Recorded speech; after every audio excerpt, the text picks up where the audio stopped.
여러분, 우리가 예수님을 믿으면서 가장 큰 복이 어떤 거라고 생각을 합니까? 가장 큰 복은 성경 전체를 통틀어서 하나님께서 영원토록 나와 함께 계시는 것, 이게 바로 가장 큰 복입니다.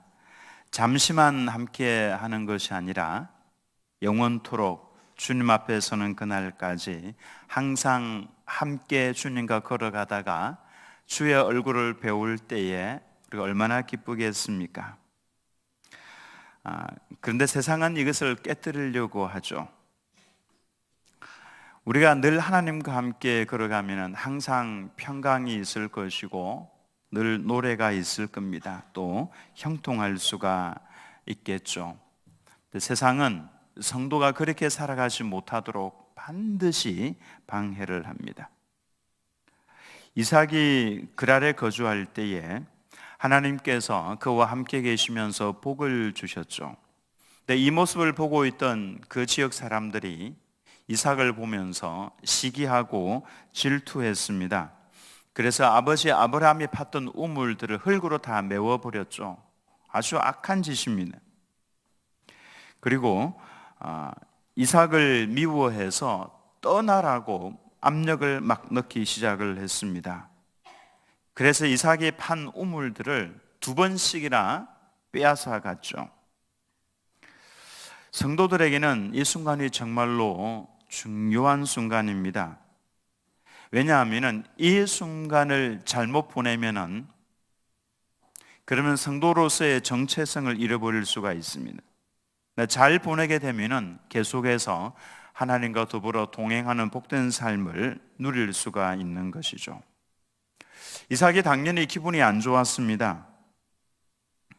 보통 사람들은 이럴 때 여러분들은 어떤 반응을 보이겠습니까? 내가 잘못하지도 않았는데, 내가 실수한 것도 아니고 내가 잘못하지도 않았는데 사람들이 나를 미워하고 비난할 때에 그때 여러분들은 어떤 모습으로 대합니까?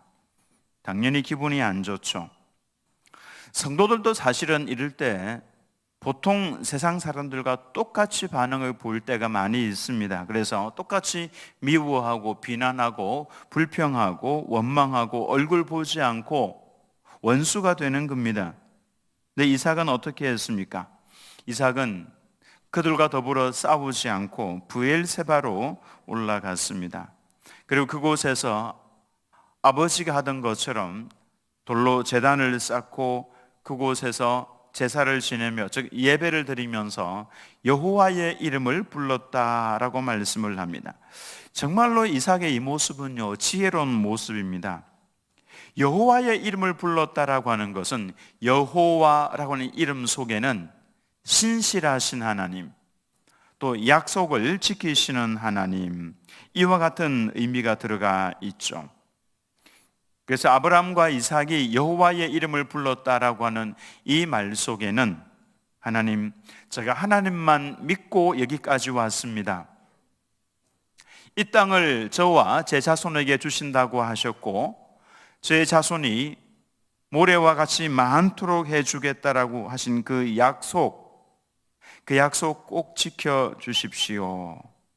이삭은요, 그 상황에 휘둘리지 않았습니다. 그리고 오직 하나님을 붙들었습니다. 보통 이 정도 되면은 이 이삭의 상태, 이삭이 당한 이 일, 보통 성도들이 당하면요, 이렇게 하지 않습니다.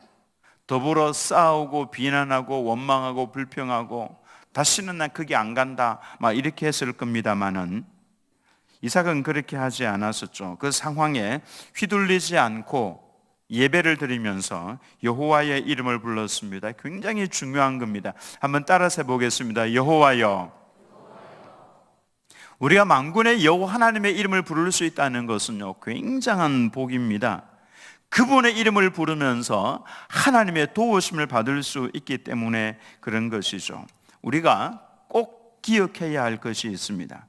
성도가 어떤 상황이라고 하더라도, 내가 잘못하지 않은 상황이라고 하더라도 사람과 더불어서 다투고 싸우고 비난하고 불평하고 있으면은 하나님은 없습니다.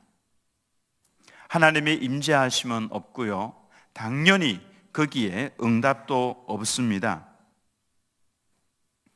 사울 왕에게 있어서 다윗은 아주 미운 털이었습니다. 자신이 왕인데 백성들이 왕은 천천히요, 다윗은 만만이로다, 이렇게 노래를 불렀죠. 그 마음이 상한 겁니다. 사울 왕 자신은 아무것도 아닌 것처럼 취급을 하고 다윗은 만만이라고 하면서 다윗을 높이니까 이 사울 왕이 마음도 좋지 않았고, 생각을 해보니까 아하, 이 백성들이 다윗으로 하여금 왕으로 삼겠다라는 생각이 든 겁니다. 그래서 그때부터 다윗을 미워했습니다. 미워하다가 보니까 증오했죠. 증오하다가 보니까 창을 들어서 다윗을 죽이려고 창을 던졌던 것입니다. 꼭 기억하셔야 됩니다. 그때부터 여호와 하나님께서는 사울 왕을 떠나가셨습니다. 우리가 이것을 알아야 합니다. 어떤 이유이든지 하나님의 백성들이 내가 잘못한 게 없다고 할지라도 그래도 내가 미워하고 증오하고 비난하고 불평하고 있으면 하나님은 없다라는 것입니다. 기도 응답도 없습니다. 하나님의 임재를 전혀 느낄 수가 없습니다. 이거는 성도가 잘못 대처했기 때문에 그런 것입니다. 우리는 내가 잘했든지 잘못했든지 상관없이 미워하고 비난하고 불평하고 원망하는 것 속에 들어가 있는 것은 반드시 버려야 합니다. 만약에 사울 왕이 미워하거나 증오하거나 그러지 않고 그가 마음이 사실 힘이 들죠. 그 힘든 마음을 가지고 하나님 앞에 엎드려서 여호와의 이름을 불렀더라면은 사울 왕의 생애는 완전히 바뀌어졌을 겁니다. 다윗의 입장에서 한번 생각을 해보시면은 다윗이 무엇을 잘못했습니까? 다윗은 사울 왕에게 목숨을 다해서 충성했던 것 외에는 달리 한 것 없습니다. 왕을 위해서 그는 나가서 싸웠습니다. 충성을 했는데 내가 왜 미움을 받아야 하는가? 내가 왜 이렇게 쫓겨다녀야 되고 내가 왜 죽음과 사망과 삶 사이에 종이 한 장 차이, 그 정도 위험 가운데서 내가 살아야 하는가? 내가 왜 이렇게 아버지 집을 떠나서 쫓겨다녀야 하는가? 내가 무엇을 잘못했길래? 그래서 당당하게 미워하고 당당하게 불평하고 비난하고 있었다면은 놀라지 마십시오. 다윗에게도 하나님은 사라지는 겁니다. 다윗에게도 하나님의 임재하심은 없어지는 겁니다. 응답도 없어지는 겁니다. 이건 잘못을 다윗이 범하지는 않았지만은 어떻게 대처하느냐에 따라서 그렇게 되는 겁니다. 근데 다윗은 가는 곳마다 여호와의 이름을 불렀습니다. 가는 곳마다 사울 왕을 미워하고 증오하고 죽이려고 하지 않았었습니다. 다윗은 불평과 원망 속에 들어가지 않았고 가는 곳마다 여호와의 이름을 부르면서 하나님, 제가 어떻게 하면 좋겠습니까? 다윗의 삶이 그러했기에 하나님께서는 다윗과 늘 함께 하셨다라고 하는 것입니다. 여러분, 야곱의 아들들이 12명이죠. 그 중에 위에서부터 10명, 맨 밑에 요셉이 있고 요셉의 동생이 베냐민입니다. 근데 그 10명의 형들이 동생 요셉을 미워했습니다. 어느 날 도단 쪽으로 가서 양을 치고 있는데 아버지의 심부름을 받은 요셉의 형들이 잘 지내는지 보기 위해서 왔습니다. 혼자 왔습니다. 그 동생을 보면서 죽이자. 미움이 변해서 증오가 된 것입니다. 죽이자라고 그랬습니다. 그러다가 노예로 팔아넘겼습니다. 동생을 돈을 받고 노예로 팔아넘겼죠. 그들의 마음 속에는 미움과 증오, 불평, 원망이 있었기 때문에 그런 것입니다. 놀라운 것은 하나님께서 그 10명의 형들과 함께 하시지 않았습니다. 그들을 떠나가셨습니다. 하나님의 임재가 사라졌습니다. 그들의 삶 가운데 하나님의 응답이 없어졌습니다. 그들의 가정이 어떻게 됩니까? 동생 요셉을 미워하고 증오하고 팔아넘기고 원망과 불평 속에 있던 그들의 가정이 어떻게 되었습니까? 창세기 37장에 보면은 그들이 요셉을 노예로 팔아넘기니라. 38장을 뛰어넘고 39장 1절에 보면은 노예로 애굽에 팔려간 요셉이 보디발의 집에 팔려갔더라, 이렇게 연결이 됩니다. 그 중간에 38장이 살짝 끼어들어 있는데 그 내용은 동생을 팔아넘겼던 형들의 모습이 어떠했는가, 이걸 기록을 해주고 있죠. 그 12명의 아들들 중에서 장자의 역할을 하고 있던 유다의 한 삶을 38장에서 기록을 해놓고 있습니다. 불평 원망하면서 동생을 팔아넘긴 이 형들의 삶이 어떠했는가? 유다는 신앙 공동체를 떠나갑니다. 그래서 창세기 38장 1절에 보면은 형제들을 떠나 가나안으로 내려가서 그곳에서 가나안 사람 수아의 딸을 보고 동침을 합니다. 아들 3명을 낳습니다. 엘과 오난과 셀라입니다. 엘이 장성을 해서 며느리를 데려오는데 다말이라고 하는 여인을 자신의 며느리로 삼았습니다. 그런데 하나님께서 엘과 오난 장자와 차자가, 장남과 차남이 너무 악해서 하나님께서 직접 이 두 아들을 죽이십니다. 무슨 의미입니까? 신앙 공동체를 떠나가 버리니까 신앙의 전수도 없고 가정이 파탄이 난 겁니다. 하나님을 예배함이 없으니까 하나님의 말씀도 없고 하나님을 경외함도 없습니다. 그러니까 장남과 차남이 얼마나 악했으면 하나님께서 그들을 직접 쳐서 죽이셨겠습니까? 거기다가 유다는 자신도 알지 못하는 사이에 다른 여인인 줄 알고 동침을 했는데 알고 보니까 자신의 며느리였습니다. 그래서 자신의 며느리와 동침을 해서 베레스와 세라를 낳습니다. 막장 아닙니까? 미움과 증오와 불평과 비난이 가득했던 그곳에 하나님께서 떠나고 나니까 성도의 가정이 완전히 파탄이 나버린 겁니다. 하나님께서 떠나셨습니다. 반면에 요셉은 노예로 팔려갔습니다. 성경 말씀에서 가장 억울한 사람 한 사람을 꼽아라고 한다면 요셉일 겁니다. 얼마나 억울했겠습니까? 내가 잘못한 것도 없는데 형들이 나를 죽이려고 했고 노예로 팔아버렸으니까 왕자처럼 살다가 두 손이 묶여서 노예로 팔려갈 때 얼마나 억울했겠습니까마는 요셉이 팔려가면서 놀랍게도 여호와의 이름을 부릅니다. 그랬더니 여호와 하나님께서 깨닫게 해주셨죠. 그가 이렇게 말을 합니다. 형들이 나를 판 것이 아니라 하나님께서 어릴 때 내게 주셨던 그 꿈을 이루어 주시기 위해서 하나님께서 나를 이곳으로 보내셨다라고 하는 것을 하나님께서 깨닫게 해주십니다. 그래서 여호와의 이름을 부르는 것이 중요합니다. 내가 잘못도 없는데 만약에 보통 사람들과 똑같이 반응을 했더라면 요셉은 형들에 대한 증오심, 분노심 두고 보자고, 내가 가만히 안 두겠다고 똑같이 불평하고 원망하고 비난하고 증오하는 그 속에서 하나님을 잃어버렸을 겁니다. 근데 요셉은 여호와의 이름을 불렀습니다. 그의 말 속에 보면은 내가 어찌 여호와께 죄를 범하겠습니까? 여호와라는 이름이 바로바로 나옵니다.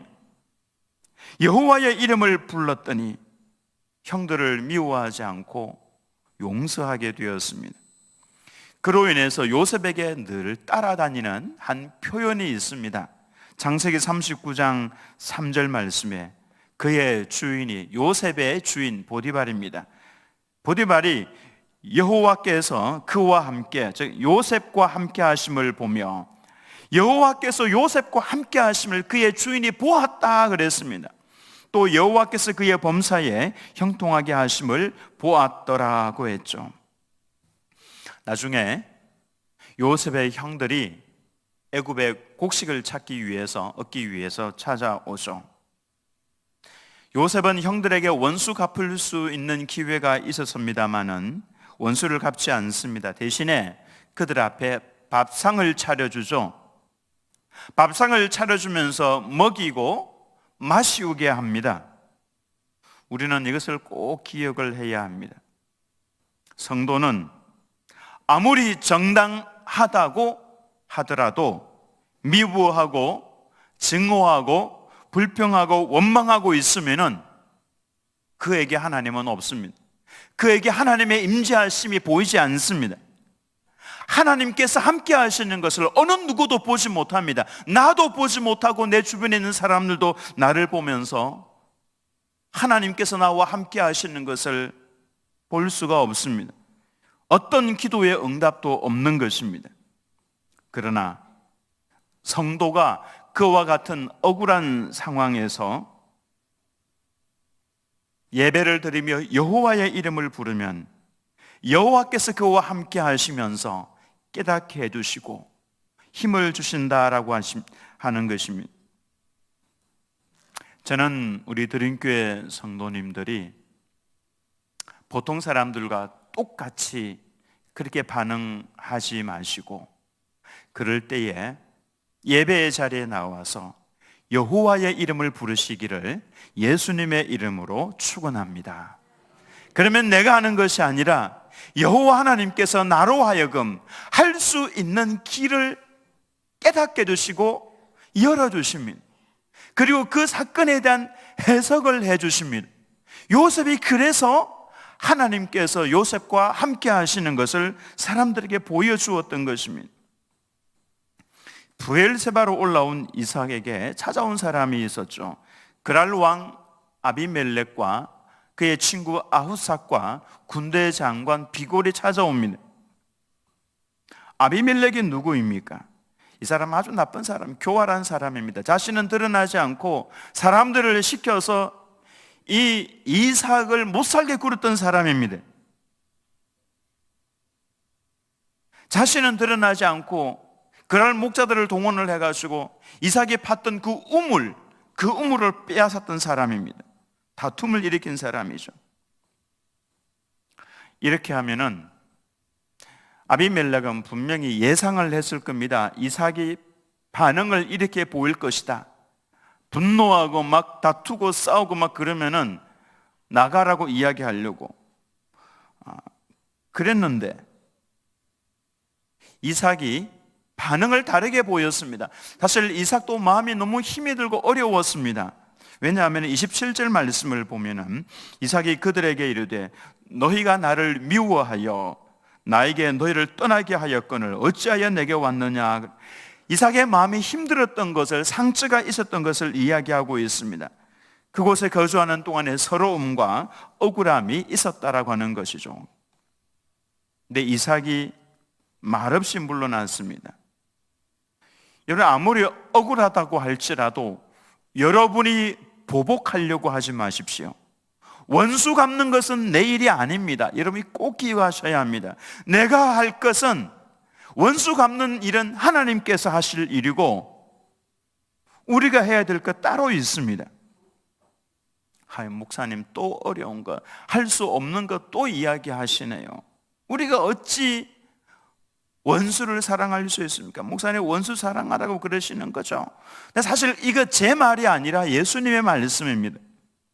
우리는 세상 사람들이 사는 방법과 다르게 하나님의 방법으로 사는 사람들입니다. 하나님의 방법이 어떤 것입니까? 로마서 12장 19절에서 21절 말씀을 보면 내 사랑하는 자들아 너희가 친히 원수를 갚지 말고 하나님의 진노하심에 맡기라. 기록되었으되 원수 갚는 것이 내게 있으니 내가 갚으리라고 주께서 말씀하시니라. 네 원수가 줄이거든 먹이고 목마르거든 마시게 식사를 대접하라는 겁니다. 그리함으로 네가 숯불을 그 머리에 쌓아 놓으리라. 악에게 지지 말고 선으로 악을 이기라. 이런 선으로 악을 이기는 방법이 뭡니까? 바로 이겁니다. 대부분의 성도들은요, 선으로 악을 이기는 것이 아니라 악에게 집니다. 왜냐하면 내가 잘못한 것도 없는데 왜 내게 이렇게 억울하게 하냐고, 그러면서 원수를 갚습니다. 그 원수를 어떤 식으로 갚습니까? 제가 이제 목회를 하면서 쭉 보니까 이런 말 저는 자주 들었습니다. 내가 섭섭해서 안 나간다. 여러분, 이거 원수 갚는 방법입니다. 섭섭해서 내가 안 나갈 거다. 섭섭해서 그 모임에 안 나갈 거고, 내가 섭섭해서 교회 안 나갈 거라고. 여러분, 이거 원수 갚는 겁니다. 원수는 내가 갚을 거 아닙니다.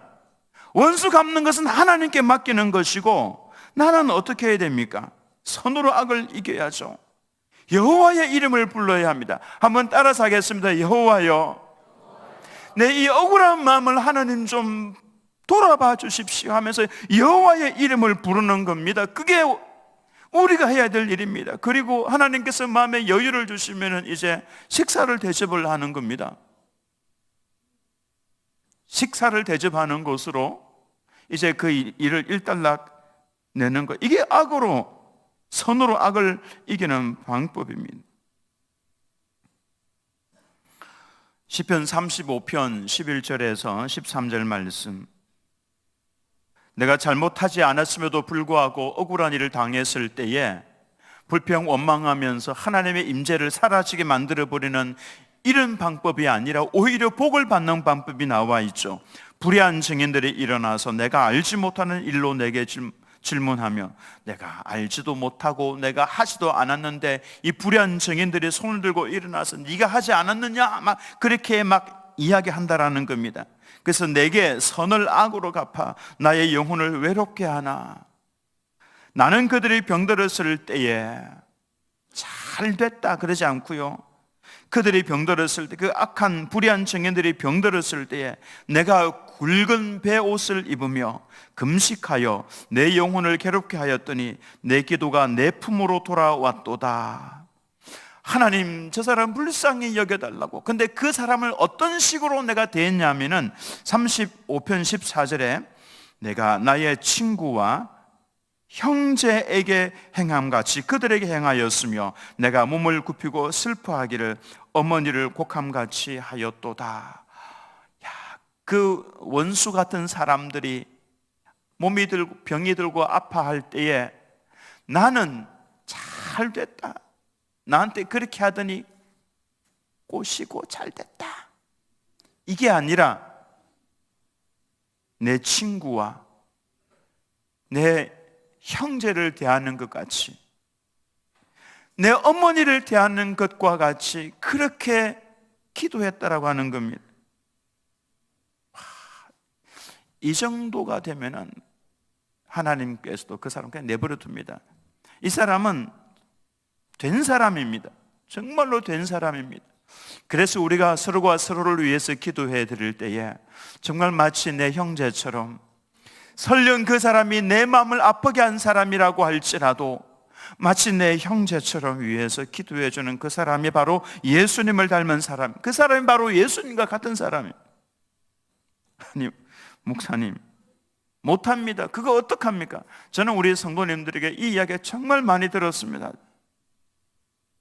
목사님 그거 어떡합니까? 손양은 목사님 정도 되니까 자신의 아들을 죽였던 그 나쁜 두 놈을 그 사람을 자신의 아들로 삼죠. 손양은 목사님 정도 되니까. 근데 이것이 우리의 삶의 모습이어야 합니다. 여러분, 나중에 이제 죽음을 맞으실 때가 올 겁니다. 숨이 딱 넘어가고 눈을 감게 될 때에 이제 내게는 신지가 열리겠구나. 이야, 이제 내가 하나님 계신 그 엄청난 천국으로 내가 천사의 손에 이끌려서 가겠구나. 맞습니다. 그렇게 갈 겁니다. 꼭 기억하십시오. 주님 앞에 섰을 때에 예수님께서 반드시 물으실 겁니다.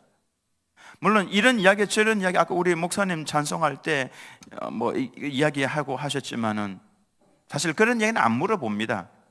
근데 이거는 물어봅니다.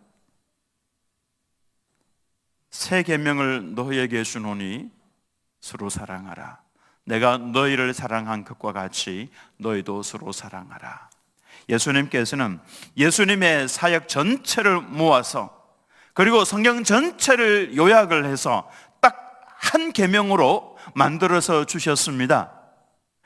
그래서 예수님께서 우리에게 주신 계명은 딱 한 가지입니다. 내가 너희를 사랑한 것처럼 너희도 서로 사랑하라. 이 계명 한 가지 주셨습니다. 그러니까 주님 앞에 서면은 내가 너에게 주었던 그 계명 어떻게 했느냐, 결산을 이걸로 한다라고 하는 것입니다. 주님께서 우리에게 주신 제일 큰 사명이 바로 이겁니다. 딱 하나의 계명을 주셨죠.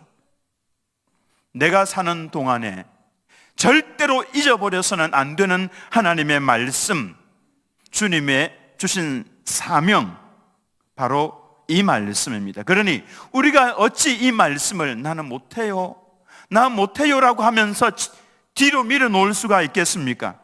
그렇게 해서는 안 되는 겁니다. 여러분, 선교사로 나가는 분 대단해 보이죠? 대단한 거 맞습니다. 내 삶의 터전을 내려놓고 힘들고 어려운 곳에, 어색한 곳에 가서 그들과 함께 생활하면서 복음을 증거하는 선교사님들은 얼마나 대단한 분들입니까? 그러나 그분들이 그곳에 가서 복음을 증거하면서 만약에 사랑이 없으면은 소리나는 구리와 울리는 꽹과리가 된다 그랬습니다.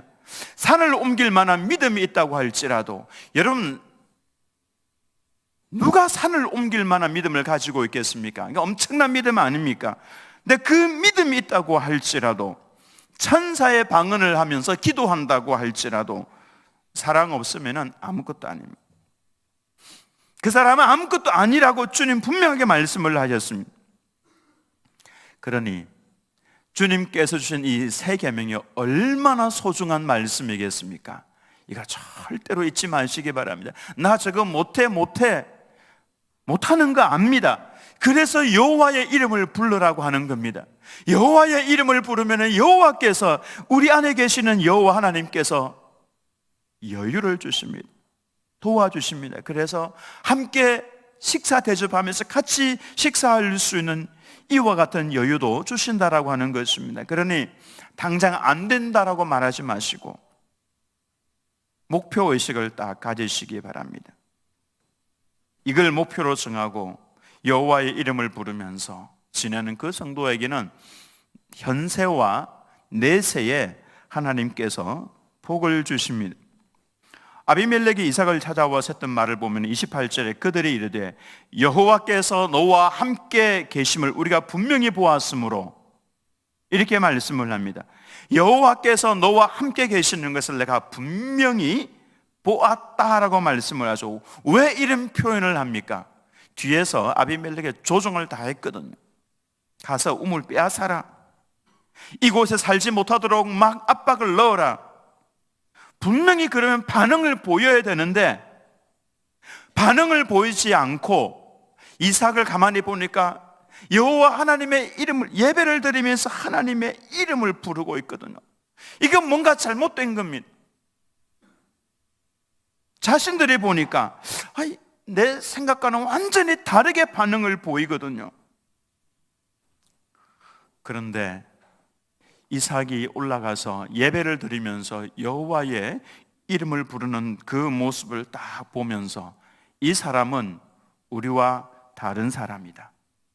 이 사람은 우리가 함부로 할 수 있는 사람이 아니다. 저 사람이 부르고 있는 여호와 하나님이 저 사람과 함께하고 있는 사람이다. 우리가 저 사람을 함부로 대하면 큰일 나겠구나, 무서워했습니다. 그래서 29절 말씀에 너는 우리를 해하지 말라. 가만히 보니까 우리가 함부로 대했거든요. 그러니 하나님께서 우리에게 해를 가할 것 같으니까 가서 그 이야기 한 겁니다. 너는 우리를 해하지 말라. 성도가 세상 사람들과 같이 반응을 하지 않고 오히려 여호와의 이름을 부르고 있으면은 세상 사람들은 두 가지를 느낍니다. 하나님께서 저 사람과 함께하고 있구나, 무섭다. 그래서 온전히 여호와의 이름을 부르면서 사는 성도를 보면은 세상 사람들이 함부로 하지 못합니다. 저 사람 손대지 마라, 함부로 손대지 마라, 이렇게 합니다. 예수님께서 하신 말씀이 있죠. 요한복음 8장 29절 말씀입니다. 우리 같이 읽겠습니다. 시작. 나를 보내신 이가 나와 함께 나는 항상 그가 기뻐하시는 일을 행함으로 나를 혼자 두지 아니하셨느니라. 하나님께서 나와 늘 함께 계시는데 그 이유는 내가 하나님이 기뻐하시는 것을 행하기 때문에, 그래서 늘 하나님께서 나와 함께 하고 계신다라고 이야기를 했습니다. 우리가 항상 기도해야 할 제목이 이겁니다. 하나님 아버지, 하나님께서 기뻐하시는 뜻이 무엇입니까? 제가 그것을 선택하고자 합니다. 여러분, 어떤 일을 결정할 때에 다른 것보다도 하나님께서 기뻐하시는 뜻이 어떤 것입니까? 제가 그거 선택하고자 합니다. 얼마나 하나님께서 기뻐하시겠습니까? 그러면은 하나님께서 역사를 하시고 도와주십니다. 하나님의 뜻을 잘 모를 때도 하나님, 제가 결정 내리는 이것은 주님께서 기뻐하시는 것을 결정 내리고 싶습니다. 제 판단을 인도해 주옵소서. 그렇게 하고 결정을 내리면 됩니다. 하나님께서 도와주시고 인도를 해 가십니다. 사도 바울이 이런 유명한 말씀을 냈죠. 빌립보서 4장 13절입니다. 같이 읽습니다. 시작. 내게 능력 주시는 자 안에서 내가 모든 것을 할 수 있느니라. 자꾸만 못한다 하지 마시기 바랍니다. 결국 못하고 죽습니다. 그러나 내게 능력 주시는 자 안에서 내가 모든 것을 할 수 있느니라. 이삭은 마음이 힘들고 어려웠습니다. 그도 마음속에 상처가 되었습니다. 내 우물을 빼앗겼는데. 근데 그는 여호와의 이름을 불렀습니다. 마음에 여유가 생겼습니다.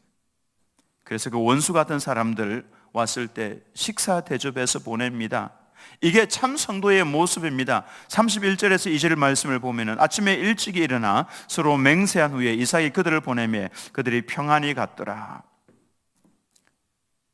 식사를 대접을 하고 그들을 평안히 갔더라. 원수와 만났는데 마지막 헤어질 때는 평안한 모습으로 끝을 맺었다라고 하는 것입니다. 놀랍게도 32절에 그날에 원수를 평안하게 돌려보는 그날에 이삭의 종들이 자기들이 판 우물에 대하여 이삭에게 와서 알리어 이르되 우리가 물을 얻었나이다 하매, 물을 얻었나이다. 브엘세바에 올라와서 그의 종들이 그곳에서도 우물을 팠더라 그랬죠. 물이 안 나왔습니다. 물이 안 나와서 힘들었는데, 그런데 평안히 보내고 난 다음에 바로 그날에 하나님께서 물을 선물로 주셨다라고 하는 것입니다. 여러분, 이삭에게 지금 필요한 것이 무엇입니까? 물입니다. 근데 이삭은 물을 구한 것이 아니라 여호와의 이름을 불렀고, 그리고 원수와 같은 그 사람에게 식사를 대접을 했고 평안히 돌려보냈습니다. 하나님의 뜻을 행한 것입니다. 그랬더니 하나님께서 물을 주셨다라고 하는 것입니다. 이 물은 하나님께서 그냥 덤으로 주시는 겁니다. 선물로 주시는 겁니다. 어떤 성도는요, 물만 구하고 물 달라고 물론 구해야 됩니다. 구해도 괜찮습니다. 근데 하나님께서 언제 물을 주시는가? 하나님의 기뻐하시는 뜻을 행했을 그때에 하나님께서 그날에 물을 주셨다라고 하는 것입니다. 여러분, 이제 하나님 앞에서 이 기도 꼭 하시기 바랍니다. 언제든지 하시기 바랍니다. 하나님께서 기뻐하시는 거, 주님, 제가 그거 선택하고 싶습니다. 그거 깨닫게 해 주십시오. 이런 그 기도 늘 하십시오. 그러면 나머지는 정말로 필요한 이와 같은 물과 같은 것 하나님께서 덤으로 선물로 우리들에게 주실 것입니다. 전능하신 하나님의 이름을 부르며 주님 기뻐하시는 것을 선택하는 우리들은 모든 성도님들 다 되시기를 예수님의 이름으로 축원합니다.